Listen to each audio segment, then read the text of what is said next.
Shalom. Firman Tuhan berkata dalam Amsal pasal yang ke-19 ayat 20. Nah, ini menarik untuk kita sama-sama renungkan hari ini ya.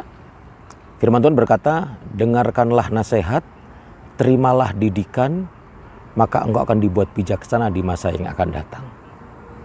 Jadi artinya kalau kita mau terbuka, terima didikan, atau telinga kita terbuka untuk mendengar nasihat dari orang lain, siapapun mereka, sesungguhnya kita akan dibuat makin bijaksana di masa-masa yang akan datang.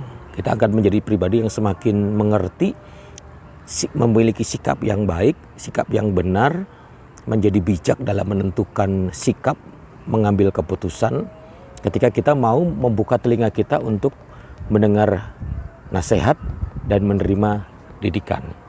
Nah, persoalannya Bapak Ibu Saudara, kita seringkali berpikir bahwa yang namanya nasihat itu selalu dari orang yang senior. Jadi ketika kita seringkali datang kepada orang yang senior untuk minta nasihat. Padahal nasihat atau didikan itu tidak harus atau tidak wajib melalui orang yang senior. Kalau hanya melalui orang yang senior, terus orang yang senior dapat didikan dari mana? Gitu kan ya. Artinya bahwa didikan atau nasihat itu bisa kita dapat dari mana saja. Kita bisa terima sebuah nasihat didikan yang baik buat kita sehingga kita makin bijaksana. Bisa jadi itu dari anak kita loh. Bisa jadi dari orang yang lebih muda dari kita. Tanpa dia sadari, seperti dia memberikan masukan, dan masukan itu seperti buat nasihat buat kita atau peringatan buat kita, dan itu juga mendidik kita sehingga kita berubah. Bisa jadi seperti itu. Jadi kita tidak bisa membatasi bahwa nasihat itu harus datangnya dari yang lebih senior kepada yang junior. Enggak tentu seperti itu. Bisa jadi Tuhan bisa pakai orang-orang di sekitar kita yang mungkin jauh lebih muda. Bahkan mungkin kita anggap mereka adalah anak kita, tetapi bisa dipakai Tuhan untuk menasehati kita, untuk memperdengarkan suara Tuhan sehingga mendidik kita, sehingga kita berubah menjadi lebih bijaksana. Nah, oleh sebab itu penting buat kita adalah punya hati yang terbuka. Punya kerendahan hati untuk terima didikan, terima nasihat dari siapapun juga. Ada kalanya itu didikan atau nasihat dari orang yang lebih senior.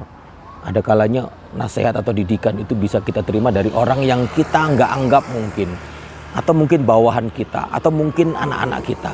Siapa tahu mereka dipakai Tuhan untuk menyampaikan nasihatnya, untuk menyampaikan didikan Tuhan melalui perkataannya sehingga kita mengalami perubahan.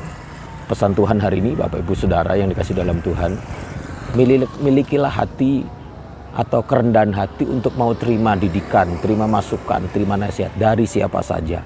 Karena itu akan membuat dirimu makin bijaksana, akan membuat dirimu semakin benar dalam bersikap dan mengambil keputusan. Puji Tuhan. Kiranya Tuhan Yesus memberkati Tuhan, memberkati saudara dengan pesan Tuhan hari ini. Tuhan Yesus memberkati. Shalom.